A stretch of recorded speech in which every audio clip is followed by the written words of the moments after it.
Good my SM viewers, this is Supply Media.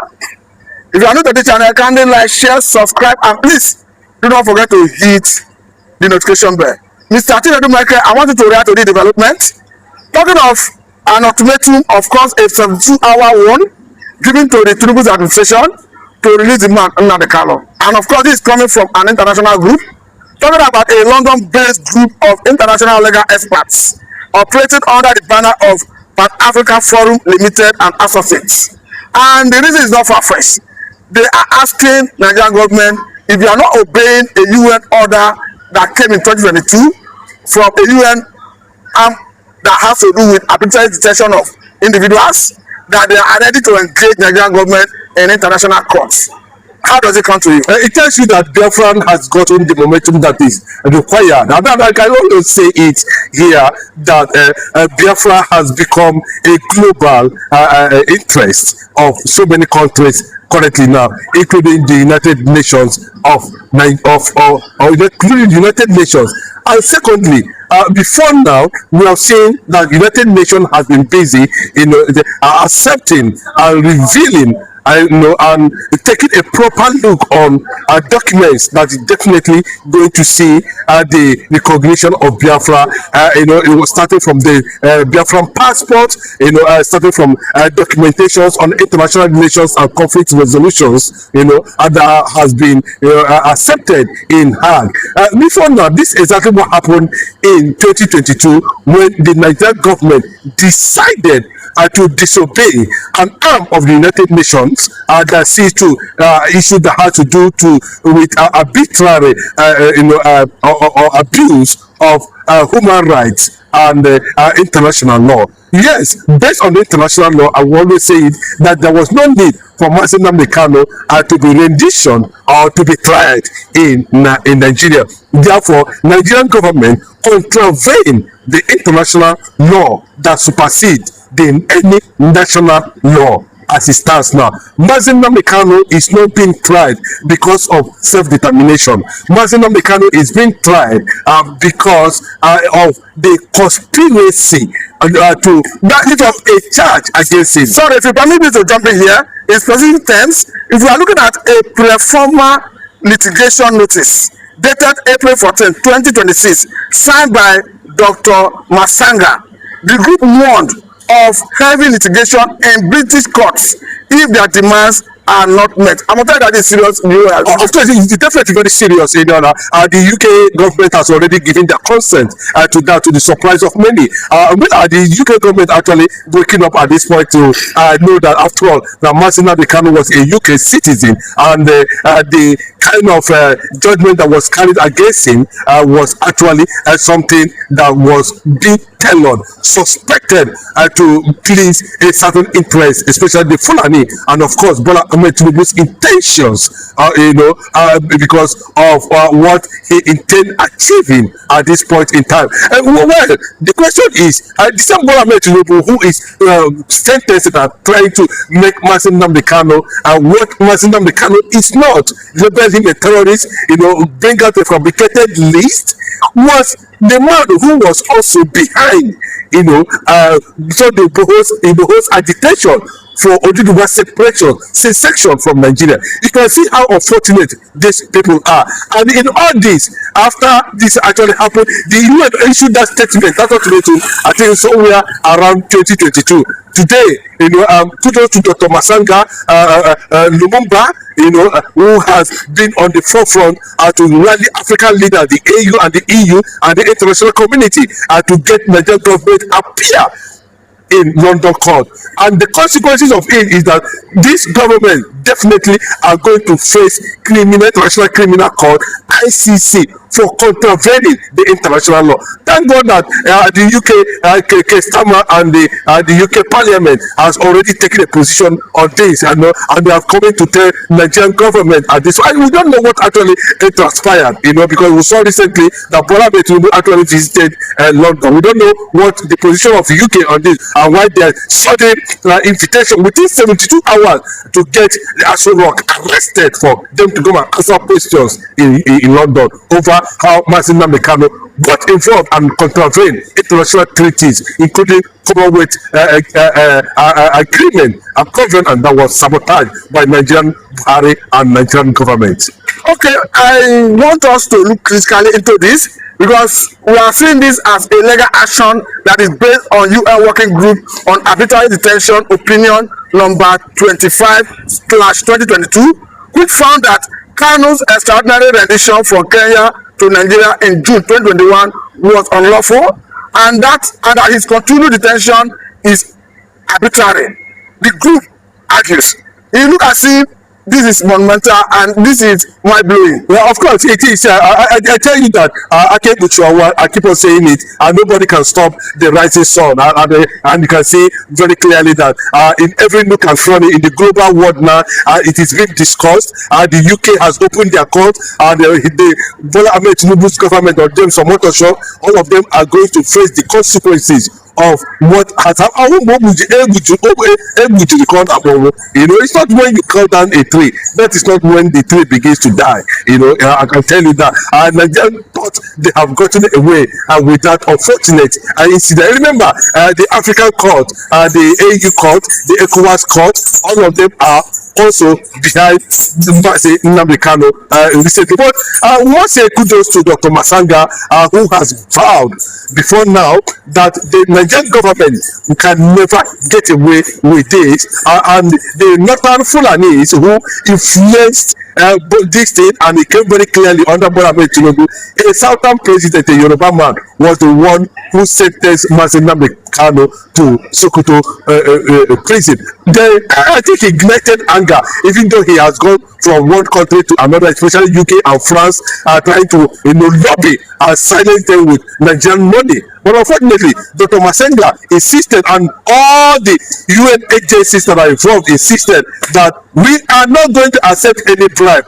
The Nigerian government, a time will come, they are going to answer for the atrocities that, I keep on saying it, Nigeria is a member of Commonwealth. The Kenyan government is ready to pay billions to compensate Mazi Nnamdi Kanu for the atrocities that actually took place in that place. The Interpol, which had their headquarters in France, has also denied getting involved with that kind of criminality that took place in Kenya. Yes, we need to know who that were involved. The Kenyan police and the Nigerian police, intelligence support that were involved in that calamity, and who in government that were also involved is totally going to be exposed. Bola Tinubu might not have chance to contest 2027 election again based on this, because he is going to be physically presented, and if he fails to honor this invitation in less than 72 hours, I can tell you it might lead to deployment of the United Nations forces, can lead to a paramilitary decision or deployment, or it can lead to anything, because you are looking at United Nations as a global body, even though there have been a lot of reservation over the motive and fundamental responsibility of United Nations that has to do with conflict resolution, which most of them now, it looks like a lame dog. That's the way AU is behaving, like a lame dog. That's the way it was, because if those powerful global institutions were very active, Mazi Nnamdi Kanu shouldn't have been where it is today. They would have hide under the issue of self-determination, and they hide under terrorism, front of terrorism charges. I would use James Omotosho, to commit that blunder. James Omotosho will be crying and weeping now, regretting and gnashing his teeth, because he is going to face, the international court now. He's going to face people with clear mind of litigation in this process, a clear mind of the law, what the international law says, regarding extra rendition, and of course extradition agreement which Nigeria and Kenya do not have. Even if they have, I think they have been protected under the Commonwealth treaties. Let me say that this is not the first time that the Kanu is getting favorable judgments. Remember that before now, a court of appeal in Nigeria ruled that Nnamdi Kanu was extradited with a decision from Kenya to Nigeria. As such, that the federal government of Nigeria lost every right to prosecute him. We understand that the Nigerian government tried the case to the Supreme Court that had them to come and start the case de novo. That apart from that, we have seen Nnamdi Kanu triumphing in the Kenya courts, where the Kenya court equally ruled that the process of bringing him to Nigeria was illegal. And even in that judgment, they find those who were complicit in the rendition. And this is coming from international angle, of course, trying to compel Nigerian government to pay an order of arm of US. It is a clear-cut compromise process. We know actually the way Nnamdi Kanu was, persecuted, not prosecuted, was a clear-cut gang-related judgment that was meted on Nnamdi Kanu by James Omoto. So we always say it very clearly that and there's no law. Nnamdi Kanu do not go against any law. And that is why IPOB is being recognized all over the world, except Nigeria. So if you look at the judgment given by the appeal court, why did the Nigerian government respect at least the law given by until they compromise the court, until they begin to use a certain influence and begin to position? You can remember how many judges, how many lawyers that refuse to attend to Nnamdi Kanu's case because they don't want their hands dented. But this Omoto, according to the report we are hearing, collected billions of dollars and think he's going to destroy Biafra. You can see that the UK, they ran to now, has already presented an invitation inviting the figures who are involved in that illegal judgment against Nnamdi Kanu, and which Omoto is going to be asked to appear in the UK court, and likely if it's found guilty, he's going to be they're going to withdraw his license, and Tinubu definitely is going to face an international criminal court to answer questions on how he got the law that sentenced Nnamdi Kanu to Sokoto prison. Just because of what he said, remember that in the course of that prosecution, Nnamdi Kanu himself specifically was asking Judge Omoto, show me the law. Okay, and that phenomenon, show me the law, and become a slogan in the world, not just Nigeria. All over the world, anywhere you go now, even in the London court, when we are hearing also that Dr. Masanga keep on asking, show me the law. The United Kingdom courts, judges there, please, where is the law that sentenced Nnamdi Kanu? Where is the law? And the same thing Nnamdi Kanu was saying, has been echoed all over the world today. Today, UK, Britain, Kestama, and the House of Lords are struggling to unveil the mystery and of where they invoked that particular section of the law that sentenced Nnamdi Kanu without, without, you cannot, that's the argument. There was an extraordinary rendition which, by that process, it is already a criminal act which is supposed to be treated first before the court proceeded. And look at now, you sentence somebody to court, you convicted somebody and sentence him to jail immediately. It is never done.